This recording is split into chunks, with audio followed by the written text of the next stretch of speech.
The studio lights burned bright, casting a warm glow over the set of The Kelly Clarkson Show. The audience buzzed with anticipation, their energy palpable as Kelly Clarkson, all smiles and Texas charm, leaned forward in her chair. Her guest, Tim McGraw, settling into the country music legend, dressed in a tailored black blazer and his signature cowboy hat, exuded a quiet confidence. His latest album had just dropped, and the interview was meant to be a celebratory moment, a chance to talk music, life, and the road ahead. But beneath the surface, something simmered, a tension nobody in the room could quite pin down. Kelly, ever the natural conversationalist, kicked things off with her usual warmth. "Tim, it's so good to have you here," she said, her voice carrying that infectious enthusiasm that made her show a hit. "This new album, it's raw, it's real, it's got folks talking. What's the story behind it?" The crowd cheered, and Tim offered a small smile, tipping his hat slightly.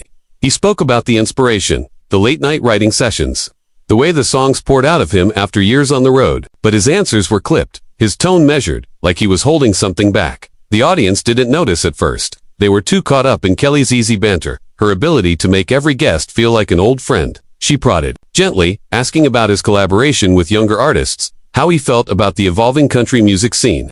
Tim's responses grew sharper, his words laced with an edge that made Kelly's smile falter. "Just for a second. I'm not here to chase trends," he said, his voice low but firm. "I make music for people who get it, not for the ones scrolling their phones looking for the next viral hit." The audience laughed, thinking it was a playful jab, but Kelly's eyes narrowed slightly. She sensed something was off.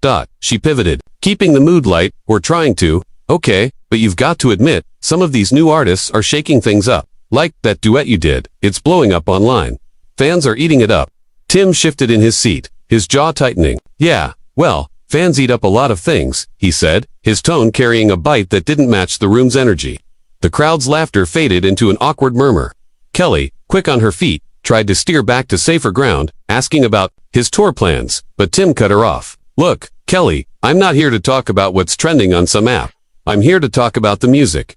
Can we do that?" The room went quiet, the kind of quiet that feels like a held breath. Kelly's smile didn't waver, but her eyes did. She nodded, leaning back in her chair, and said, "All right, let's talk music then. Tell me about the heart of this album." But the air had shifted, and everyone felt it. The silence in the studio hung heavy, the audience caught between anticipation and unease.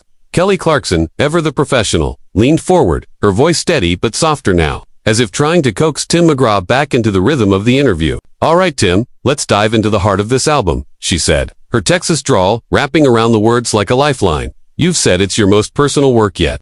What makes it so special to you?"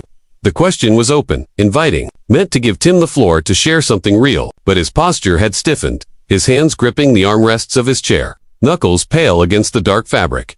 Tim's eyes flicked to the audience, then back to Kelly, and for a moment, it seemed like he might soften. "This album," he started, his voice low, almost gravelly, "it's about the things that matter, family, struggle, the stuff that keeps you up at night, not the noise out there." He gestured vaguely toward the audience, or maybe the world beyond the studio walls. The crowd nodded, some clapping softly, but the energy was off, like they were waiting for a punchline that wasn't coming. Kelly seized the moment, trying to build on his words. "I hear that," she said, nodding. "Your songs have always had that soul, that connection to real life. Is there a track on this album that's especially close to you?" Tim's jaw worked, like he was chewing on something bitter. "They're all close," he said, his tone flat. "But I don't think people get it. They're too busy chasing clicks, chasing drama. They don't listen to the music, they just want a story to sell." The words landed like a challenge, and Kelly's brow furrowed slightly. She was used to handling tough guests, but this felt different, personal. "Well, we're listening now," she said, her voice firm but warm, trying to bridge the gap. "Tell us about one of those songs. Take us inside it." He leaned back, crossing his arms, and let out a short, humorless laugh. "You want me to spill my guts for the cameras? For the headlines? That's not how this works, Kelly." The audience shifted uncomfortably, a few whispers rippling through the crowd. Kelly's smile tightened, but she didn't back down.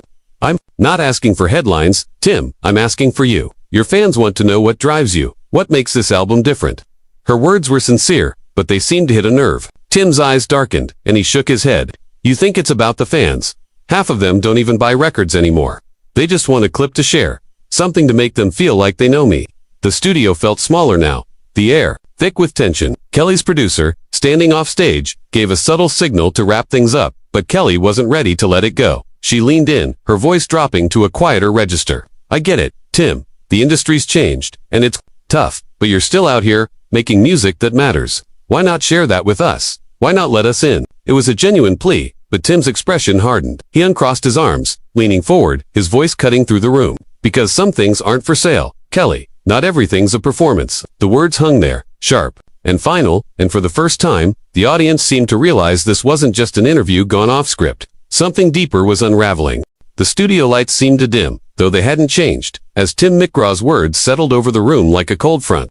Kelly Clarkson sat back in her chair, her hands clasped tightly in her lap, her face a careful mask of composure. She'd handled tough moments on air before, but this was different. Tim's words weren't just sharp, they were personal, and they cut deeper than the usual talk show banter. The audience, sensing the shift, sat frozen, their earlier enthusiasm replaced by a collective unease. Off stage, the producer's hand hovered over the signal for a commercial break. But Kelly's eyes flicked toward him, a subtle shake of her head. She wasn't ready to cut and run. Tim, she said, her voice steady but laced with a quiet intensity. I hear you. Not everything's a performance. But you're here, on this stage, because you've got something to share. So let's talk about that. What's one thing you want people to take away from this album? It was a lifeline, a chance for Tim to pull back from the edge, to find common ground. But he wasn't taking it. He leaned back, his cowboy hat casting a shadow over his eyes, and let out a slow breath. Like he was weighing whether to keep going or shut it all down. You know what I want people to take away? He said finally, his voice low but carrying a weight that filled the room. I want them to stop turning everything into a circus. Music used to mean something. It used to be about the story, the feeling. Now it's just content, just another post to scroll past. I'm tired of it, Kelly. I'm tired of playing the game. The audience stirred, a few murmurs breaking the silence, but no one clapped. It wasn't a performance anymore. It was raw, unfiltered, and uncomfortably real. Kelly nodded, her expression softening. But there was a spark in her eyes, a hint of defiance. I get that, she said. The industry can feel like a machine sometimes, chewing up what's real and spitting out noise. But you're still making music, Tim. You're still out here, pouring your heart into it. That's not playing the game, that's fighting it. Her words were earnest, a bridge built from her own experience. But Tim's face didn't change. He looked at her, then at the audience, and for a moment, it seemed like he might say something to ease the tension. But instead, he shook his head, a bitter smile tugging at his lips. Fighting it, he said, his voice rising just enough to carry an edge. You think this is fighting it? Sitting here, under these lights, answering the same questions, smiling. For the cameras, this is the game, Kelly, and you're good at it, better than most. The words hit like a slap, and the audience gasped, a low ripple of shock moving through the crowd. Kelly's smile vanished, her eyes locking onto Tim's. For the first time, she didn't have a quick comeback, no easy laugh to smooth things over. The producer signaled again, more urgently, but Kelly ignored him, leaning forward, her voice calm but firm. That's not fair, Tim, she said. I'm here because I love music, same as you. I'm not your enemy. The room was silent. Now, the kind of silence that makes every rustle, every cough, feel like an intrusion. Tim stared at her, his expression unreadable, and for a moment, it seemed like he might back down. But then he stood, abruptly, his chair scraping against the stage floor, the sound sharp in the quiet. Maybe not, he said, his voice low, but I'm done with this. He turned, his boots heavy on the polished floor, and walked off the set, leaving the audience stunned and Kelly alone under the lights. The echo of Tim McGraw's boots faded as he disappeared behind the stage curtain, leaving a void that swallowed the studio. The audience sat in stunned silence, their eyes darting between the empty chair and Kelly Clarkson, who remained motionless. Under the glaring lights, her face, usually so animated, was a study in restraint, her lips pressed into a thin line, her hands still clasped tightly in her lap. The producer, now frantic, signaled for a commercial break, and the stage manager's voice crackled through the crew's headsets, urging action. But Kelly didn't move, didn't speak, not yet. The weight of what had just happened hung in the air, thick and unresolved. Finally, she took a deep breath, her shoulders rising and falling, and turned to the audience with a small, tight smile. Well, folks, she said, her voice steady, but quieter than usual. That was unexpected. A few nervous laughs rippled through the crowd, but most sat silent, unsure how to react. Kelly leaned forward, her hands unclasping, fingers tapping lightly on her knee. You know, this show is about real conversations, real moments. Sometimes, those moments get messy, and that's okay. Her words were measured, but there was a tremor beneath them, a hint of the effort it took to keep the show on track. Offstage, the crew scrambled. The producer was on the phone, likely with Tim's team, trying to figure out what had just detonated on live television. Whispers circulated among the stagehands. Tim had been tense all morning, barely speaking during the pre-show prep, his usual warmth replaced by a distant edge. Something had been brewing, but no one had expected this. In the control room, the director replayed the last few minutes. Searching for the exact moment things went south, while social media was already lighting up with clips of the exchange, hashtags sprouting like weeds. Kelly, unaware of the online storm, pushed forward. "Let's take a quick break," she said, her smile widening just enough to reassure the audience. "When we come back, we've got more to talk about, and I promise, it's gonna be good." The applause was hesitant, but it came, and the show cut to commercial. The moment the cameras stopped rolling, Kelly's shoulders slumped, and she pressed a hand to her forehead, exhaling sharply. Her assistant hurried over, offering a water bottle, but Kelly waved it away, her eyes fixed on the spot where Tim had vanished. Backstage, Tim hadn't gone far. He stood in a dimly lit hallway, his hat pulled low, hands shoved deep into his pockets. His manager, a wiry man with a clipboard and a perpetual frown, was already at his side, speaking in hushed, urgent tones. "Tim, we need to get ahead of this. People are gonna talk. We can spin it. Say you weren't feeling well. Something." Tim didn't respond, his gaze fixed on the floor, his jaw tight. The manager pressed on. "You walk off like that. It's a story. You know how this works." Tim's head snapped up, his eyes sharp. "Let it be a story," he said, his voice low but firm. "I'm not apologizing for saying what I feel." The manager sighed, rubbing his temples, but before he could argue, a stagehand approached, hesitant. "Mr. McGrath, Kelly's team is asking if you'll come back out. They're willing to rework the segment, keep it focused on the music." Tim's expression didn't change, but something flickered in his eyes, a mix of regret and defiance. He shook his head, slow but deliberate. "I'm done here," he said, and turned toward the exit, his boots echoing again, this time with a finality that left no room for negotiation. The stagehand watched him go, then hurried back to the set where Kelly was preparing to face the cameras again, alone. The studio hummed with a restless energy as the commercial break ended, the audience settling back into their seats, their whispers barely hushed. Kelly Clarkson stood center stage, the lights catching the glint of determination in her eyes. She'd had moments to regroup, to shake off the sting of Tim McGraw's exit, and now she faced the cameras with a renewed resolve. The producer had urged her to move on, to pivot to the next segment, but Kelly wasn't one to gloss over a raw moment. She knew the audience, both in the room and watching at home, deserved something real. "All right, y'all," she said, her voice carrying that familiar warmth, though it was tempered now, more grounded. "We had a bit of a curveball just now, didn't we?" The audience chuckled softly, a release of tension, and Kelly's smile felt genuine, if a little worn. Tim's got a lot on his mind, and sometimes, that's how it goes. This show's about honesty, about showing up as you are. So let's keep that going. She sat down, crossing her legs, and leaned into the moment. "Let's talk about music, about what it means to pour your soul into something and put it out there for the world." The audience leaned in, captivated by her ability to turn chaos into connection. Kelly spoke about her own journey, the highs and lows of the industry, the pressure to stay relevant in a world obsessed with the next big thing. She didn't mention Tim directly, but his shadow loomed, his words about the circus of fame echoing in her own. "You put your heart out there," she said, her voice steady but thick with emotion. "And sometimes it's messy. Sometimes, it's not what people expect, but that's what makes it worth doing." The crowd erupted in applause, louder now, rallying behind her. Backstage, the mood was less forgiving. Tim's manager paced the green room, phone pressed to his ear, fielding calls from publicists and media outlets already sniffing out the story. The clips were spreading online, dissected frame by frame, with headlines screaming about a feud and a meltdown. The manager muttered under his breath, frustrated by Tim's refusal to play damage control. Outside, Tim had reached the parking lot, the cool air hitting his face as he climbed into his black SUV.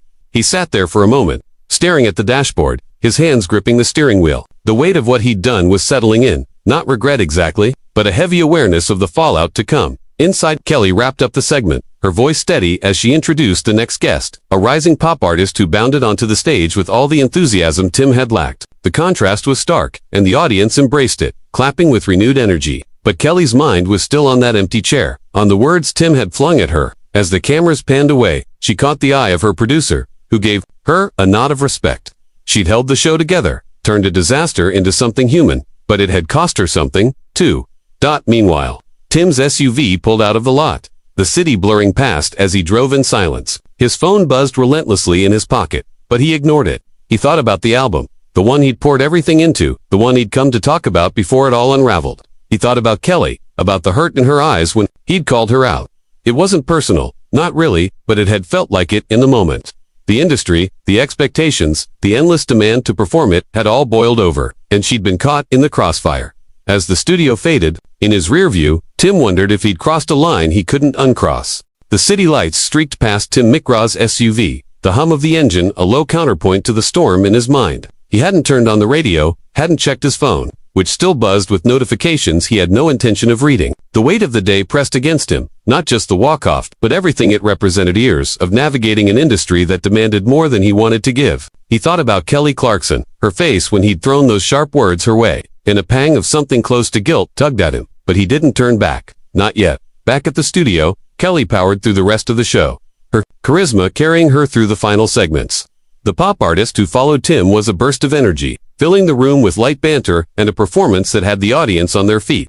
Kelly matched their enthusiasm, laughing, singing along, but those closest to her could see at the faint strain in her eyes, the way her hands fidgeted when the cameras cut away. As the show wrapped, she thanked the audience with her usual warmth. But the moment the stage lights dimmed, she slipped backstage, her smile fading.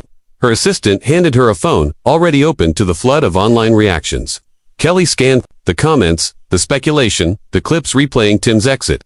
She set the phone down, shaking her head. "Let's not do this now," she said softly, and headed for her dressing room. The internet, predictably, was ablaze. Fans and detractors alike dissected every word, every glance, spinning narratives of a bitter feud or a publicity stunt gone wrong. Some praised him for his raw honesty. Others called it a tantrum. Kelly's supporters rallied, lauding her for handling the moment with grace, while others questioned if she'd pushed too hard. The truth, as always, was messier than the headlines. In her dressing room, Kelly sat in front of the mirror, staring at her reflection. She wasn't angry, not really, just tired. Tired of the tightrope walk between authenticity and performance. The same tightrope Tim had railed against. She understood him, more than she wanted to admit. Bought miles away, Tim pulled into a quiet diner, the kind of place he used to haunt early in his career, before fame turned every move into a spectacle. He slid into a booth, hat pulled low, and ordered a coffee, black. The waitress, oblivious to who he was, moved on to the next table, and for the first time all day, Tim felt like he could breathe. He thought about the album, the songs he'd written in stolen moments, the stories he'd wanted to tell on Kelly's show. Instead, he'd let the frustration take over, let it spill out in a way that didn't fix anything. He wasn't proud of it, but he wasn't sorry either. The coffee arrived, steaming, and he wrapped his hands around the mug, staring into the dark liquid like it held answers. By the time Kelly left the studio, the sun was dipping low, casting long shadows across the lot. Her team had drafted a statement, something neutral about respecting Tim's perspective and looking forward to future conversations. But she hadn't signed off on it. She climbed into her car, the quiet enveloping her, and for a moment, she considered calling Tim. Not for the cameras, not for the narrative, but to talk, one artist to another. She didn't though. Some things needed space, time to settle. As she drove home, she turned on the radio, and one of Tim's new songs came on, its raw chords filling the car. She listened, really listened, and for the first time all day, she smiled just a little. Tim, still at the diner, pulled out his phone, the screen a mess of missed calls and texts. One message caught his eye, from an old friend in the industry. "You said what a lot of us feel, just hope it was worth it." He set the phone down, staring out the window at the fading light. Worth it, he didn't